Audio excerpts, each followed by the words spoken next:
Hello and welcome to the Calmcast, a time to feel calm and think clearly. I'm Claire Downham, the Queen of Calm, a transformational life coach. I was a burnt out head teacher who finally made the journey to calm after years of trying, and I want to prevent you from having to do the same. The Calmcast is a series of short explorations, gently guiding you back to your natural state, which is calm and clarity. Just listen like you would listen to music, with an open mind and curiosity. There's nothing else to do. Now let's relax into today's episode. Conditions. When I think about that word, I wonder to myself how many conditions I have dictating my life. I can think of a few around my other half, my fiancé Bruce. If he behaves in a certain way, then I know I'll be happier. I'll be more content. I'll be more calm. If he does this way, I won't be happy or content or calm. When I say that out loud, I really get the sense that I'm giving away my well-being to somebody else. That's human, by the way. We're all doing it all the time. Quite often we don't see it. But when you start to see it, it can be quite magical what actually happens.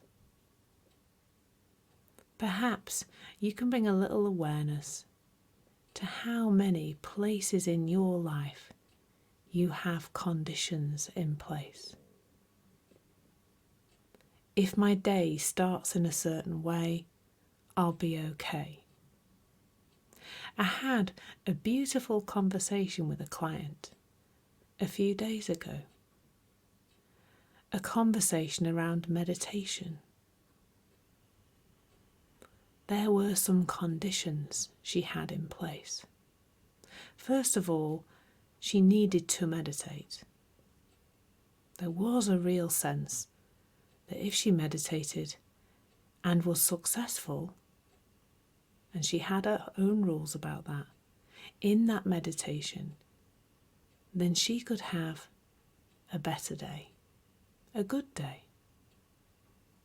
But that if she didn't meditate, she did it and it didn't feel so good and it didn't feel successful, then the day wouldn't quite work as well. So what those conditions do is not only do they encourage us or guide us to give our well-being away to something outside of us, what they also do is create an invisible filter. And I say invisible because on a moment-by-moment basis, we don't usually see it. But if we can bring a little bit of awareness and a little bit of knowledge that that's what's going on all the time, it can bring some ease. So what happens with that filter? Well, it's a bit like this. If you have decided that a certain thing is that your well-being is conditional on a certain thing, and that thing doesn't happen or that thing doesn't work out how you want it to, then what happens is then that's what you see in the world. So let's take that example of meditation. If that young woman says to herself, I can only be okay if A, I meditate, and B, that meditation feels to me like it has been successful, and it isn't, then she has a filter in place which stops her seeing her well-being, seeing how she's okay, seeing how she's getting on with life, and instead encourages her to see what's not going well. How unpleasant she feels, how uncomfortable she is. That's just how it works. That isn't saying it's right or wrong, or that you're right or wrong if you're doing it. It's just telling you that's how the system works. Every single moment of every day, your experience is being created via thought in the moment. And when you've got a sticky thought, sometimes we call those beliefs, they influence what you can see. I know it seems like you open your eyes and ears and your other senses and you take in information from the outside world. But it doesn't really work that way. All the time, the influence of thought is there. It's creating your experience. It's not the outside world.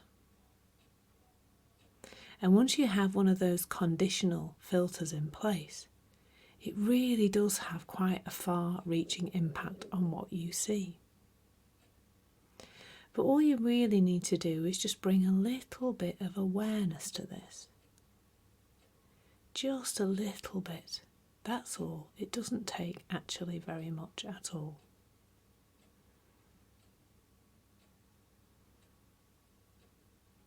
What if your well-being wasn't conditional? What if you could see that it was there all the time? Because here's a little secret. It actually is. It actually is there all the time. It's there all day, every day. Your well-being, your resilience, your confidence, your innate wisdom, all those things are always there all the time. And then there's thought. And thought gets in the way of you seeing it. It's an inside-out way of working. It's almost upside down to what we see elsewhere, isn't it? It really looks, if you're looking out into the world right now, in this modern world, that we need to have certain things in place for us to be okay. Certain conditions have to be met for us to be okay. But as I mentioned earlier, can you really hear now that that is a handing over of our well-being? And what that can lead to is exhaustion, as I discovered, unfortunately, when I burnt out a few years ago. I kept trying to make all the conditions be just right so that I could be okay. But it never really worked out. Because it was like playing that little game. You know, the one where the heads bob up and you hit it with a hammer to try and keep knocking them down. But more and more heads keep bobbing up and the timer is whizzing away at the same time. Life can feel like that if it looks like things have to be a certain way for you to be okay. It never ever ends.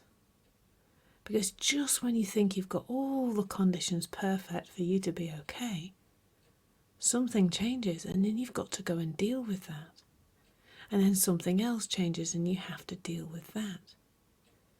And you end up continually trying to manage those conditions, control those conditions, with the sense that you can only be okay if they are all exactly as you want them to be.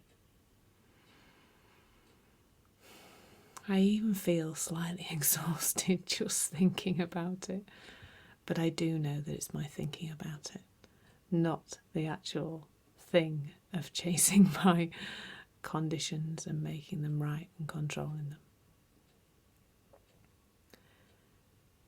And all this ever is an invitation to just start to notice anywhere in your life where you can see this playing out, where you can see that you are trying to control your conditions with the idea that if you do, you're going to be okay.